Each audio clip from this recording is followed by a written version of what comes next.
Cristiano Ronaldo, the interview, I look back at my biography, and 2015 I wrote it, and already you could see indications. I mentioned, having spoken to a sports psychologist, that he will not deal well with the end of his career, and he's not dealing with it well at all, is he?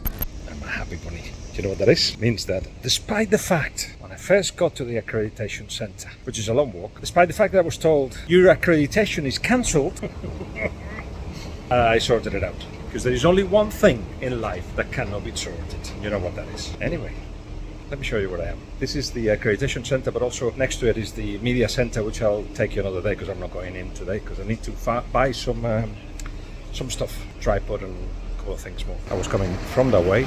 Now there is some buses here. I might just get one, see where it takes me. Should we do that? I cannot do that because I need a special pass for it. I don't know where I was going to end anyway, so it's going to have to be Uber.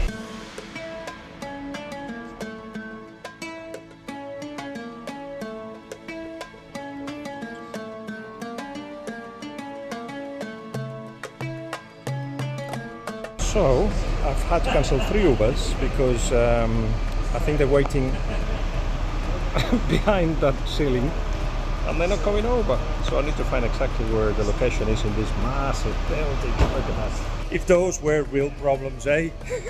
Or the only ones. I managed to get the Uber finally, after my 4th try. Anyway, we're all learning. Now, shopping centre.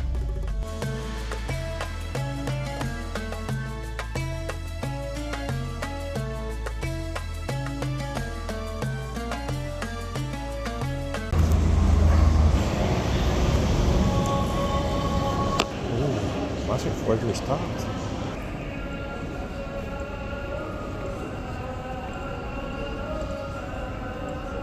Strange as it may sound, I find prayers, which we hear during the day, soothing and reassuring. They're always there, they're always present, there's always a reference. And I'm not religious, but I think I understand what's behind it. Just a reminder that we're not on our own and there's a reason for things. Just like football players, they need reassurance. They don't want any confusion or uncertainty. They need a leader that tells them what to do, and they need a leader that tells them all the time how good they are. I'm not sure that fully works, but you know what I'm getting at. For many people, having a God is a way of saying the script has been written and we will be fine. All that in a shopping centre.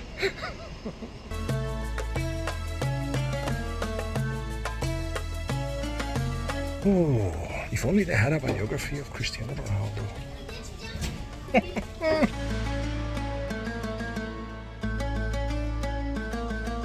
This is the face of a happy author. See, I did not expect that at all.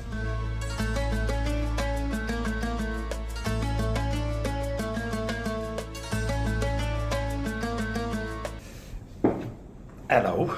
It's time to deal with what I think we're going to see in this World Cup. First of all, I'll give you a general idea, and then I want to deal with the big superstars. So I've been thinking a lot about what kind of football we're going to see at this stage of the season. It's clear that everybody's in very good physical form, so there'll be a lot of running, and despite the heat that could hamper some squads, but there will be a lot of running. And the first instinct of managers is actually to structure the team so they don't concede, because they haven't had a lot of time to organize their attack. It's the most complicated thing, especially in the group stages. I feel that there will be exactly that, organized teams that will be very difficult to beat. Perhaps not many goals, as everybody will be fresh in the minds and fresh in the legs. There will be a lot of teams trying to stop other teams. That suggests group stages, a little bit of a cautious start of the World Cup, because football has gone towards eliminating those that are a bit different, those that don't fit in that structure. There aren't many around. There's only 2 players that actually can do whatever they want. Neymar in Brazil and Messi in Argentina. Everybody else has got an obligation, has got a place in the pitch where they have to impact, and have got to stick to that. So the organization and the collective is a priority everywhere, as I say, with the exception of those two. So when you don't have players able to be creative, first and foremost, they have to be organized first, you do get what I'm telling you, which is structured teams that will do a role defensively especially, and it will be difficult to beat. That is the group stage. I think it'll get to a point, especially when you have to win games, perhaps one or two of the games in the last fixture list of the group stages, but certainly from the last 16, in which the result will dictate how crazy the game will be, how open. When you have to win, then other things come, like football that is fast and pacey, and there will be the physique to do that, which means that teams will be able to disorganize the others. That's why I feel in terms of a general overview. But let me deal with some of the big stars here. Starting with Messi. I think Argentina celebrated the Copa America, the recent Copa America won by them, with a bit of relief, but certainly as it was a celebration of Messi. And the same feeling continues in this World Cup. There are a lot of Argentinians, I've seen a lot of Argentinians in the streets, and they use all the savings to get to here with the intention of seeing the last World Cup of Messi. But also they feel with 36 games unbeaten, that this Argentina have got something. No big stars, Di Maria being perhaps one of the big ones, or Tamendi, but generally they're not massive stars. It's a team that's organized for Messi. Everybody runs a lot, and I read somewhere, he sees all these Formula One cars passing by, including his own teammates, going up and down, and he goes at a different pace and sees football in a different way. But everybody will be together, attacking and defending. So that makes Argentina really difficult to beat. And Messi doing his thing can take them far. Is it the last World Cup? He has said that logically it should be. I do see a scenario in which he actually says, all right, whatever happens in this World Cup, goodbye, and then he renews his contract with PSG perhaps. In a couple of years he goes to the MLS, and then he gets called up again for another World Cup. Let's see what he says then. But he's going to take it year by year. Certainly, it seems like there are a lot of conditions for Argentina to be considered a favourite. What happens if he doesn't win it? It won't be a disaster for him in his mind, because I think he feels they will do everything that's, it's in their hands to do it well, with Scaloni creating a football that it matches with the fans of Argentina. A lot of hard work and a lot of submission, if you like, to Messi's football, and everybody accepts that that's the case. So everybody's is in agreement that they only hand. There's no many arguments happening, none really. A bit of confusion about why Scaloni took some of the players that are not fit and had to go back and brought some other ones a couple of days ago, but that's about it. In any case, the main hardcore of the side is very clear, and Leo Messi is at the center of it all. How about Neymar? I read Pochettino an interview. He was saying that Messi is very responsible and hates losing a ball. Neymar is pure irresponsibility. He's the rebel. He plays the same way wherever he is in the pitch, and he doesn't mind trying things that make him lose the ball. And that affects the team really, but that's Neymar, you have to accept him. He is the leader of a side with a lot of talent, a lot of personalities. Wherever you look, Thiago Silva, Militao, you've got Bruno Guimaraes, you've got Casemiro, Vinicius. Let's see if he plays, because it's going to be a 4-1-4-1 formation in which it could be Neymar played on the left-hand side. Even if he doesn't, him coming on could make a difference. So many names wherever you look, with a lot of quality, and yet the idea of the manager is basically to make them play solid, not very attractive, making sure they don't concede, because they know that they have a lot of talent up front. So Neymar, I think he stopped being a professional of every Saturday to become a professional of the big tournaments. So you'll see the best Neymar before the World Cup, because he was preparing himself, of course, in the last 16 of the Champions League, in tournaments like the Copa America as well. You will see the best Neymar. I think he's a bit bored of football, and this is an opportunity for him to shine. He likes the opportunity too, and I think he'll take advantage of it. Obviously, candidates. How about Mbappe? Mbappe has already won a World Cup, and if he wins a second one, he'll be just one away from Pelé. So we may be talking of him in that kind of caliber. But it's interesting because his maturity as a footballer hasn't arrived yet. He still doesn't know where he's got to do the best thing, when he's got to dribble or pass or go for it. He basically wants to take advantage of his physique. He wants a wall next to him that returns him, gives him the ball and then returns it to him in a 1-2, and then puts it into space, and there he can take advantage of his ability, but certainly his power and pace. When you got other strikers like Benzema or Harry Kane, for instance, who are much more than that and intervene and affect the game much more. But as I said, the maturity as a player hasn't arrived yet. What has arrived certainly is total mass hysteria about him and the focus of all the media.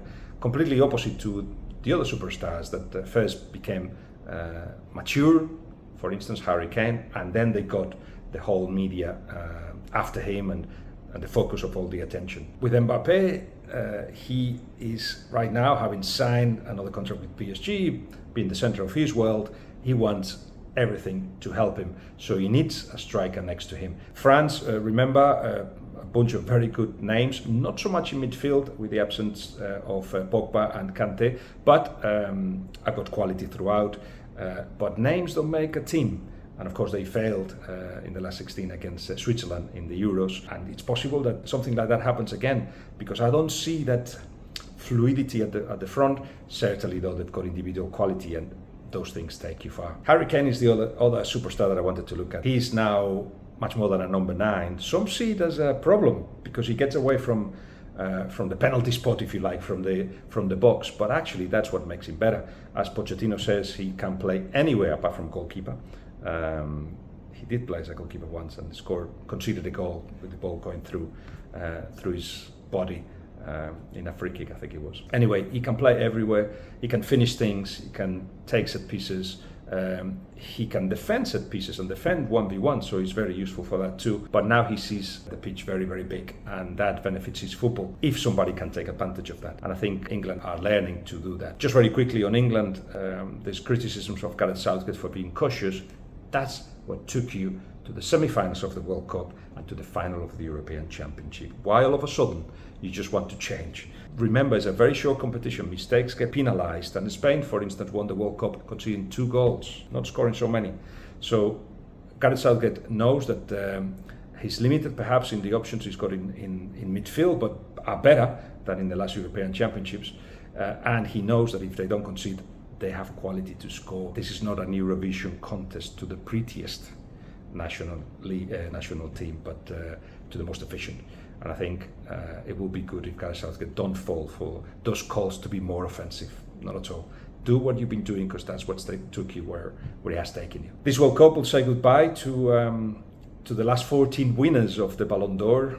Messi, Ronaldo, of course, and Ronaldo's my last comment, and Modric, who will retire after this. But out of those, I haven't mentioned Ronaldo yet. Cristiano Ronaldo, the interview, I look back at my biography, and 2015 I wrote it, and already you could see indications. I mentioned, having spoken to a sports psychologist, that he will not deal well with the end of his career, and he's not dealing with it well at all, is he? When the running machine stops, and is already slowing down, has been slowing down for a while, he will just make a lot of noise so you don't forget him. So he's still in the center of attention. And that's what the interview is about. The first thing is about that. Second thing is payback time, because he feels that Manchester United have not treated him well. And it's a shame, because many have been repeating that he was the perfect professional inside the changing room. He hasn't been for a long while the perfect professional. In fact, he was abandoned by some of the players of Manchester United because he wasn't the perfect professional in terms of how he relates to others, and the demands that he has made to coaches, Rangnick, for instance, about himself. To Rangnick, he said, you should put 2 wingers and another striker, and then I'll be behind the striker. And Rangnick said, how about midfielders? Do we put any midfielders? It's all about Ronaldo.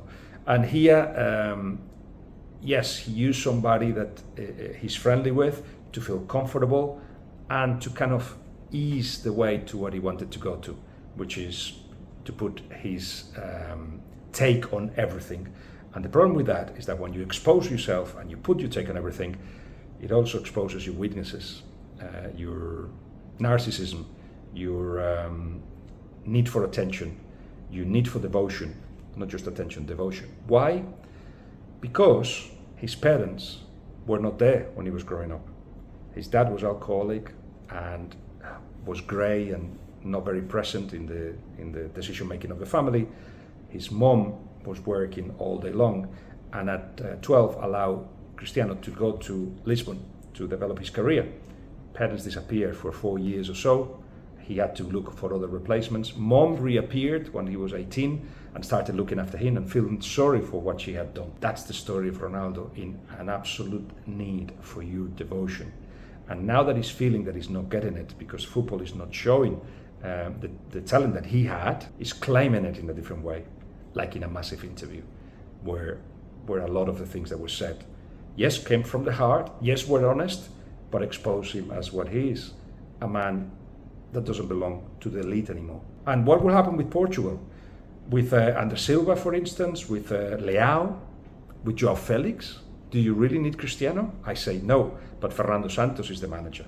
And he is conservative from that point of view. And I think he will play him a lot. Not sure for 90 minutes, not sure every game, but a lot. And that affects the way you pressure, the way you move, things that happen, because now Ronaldo cannot beat defenders. He could have been a good super sub, but tried to put Cristiano as a super sub. And I wonder if behind this interview there was also the fact that, he's telling everyone, including his manager with the national side, I am huge. Don't forget that. Anyway, that's one of the previews of the World Cup, which is about to start. And it'll be another coffee with Guillem tomorrow. Have I had a coffee? I'll have it now. It's dark here, and it's not 6 o'clock yet. 6 o'clock, soon. It's actually 3 p.m. in England. So I'm ready. And I'm ready, yes, for this. Oh yes.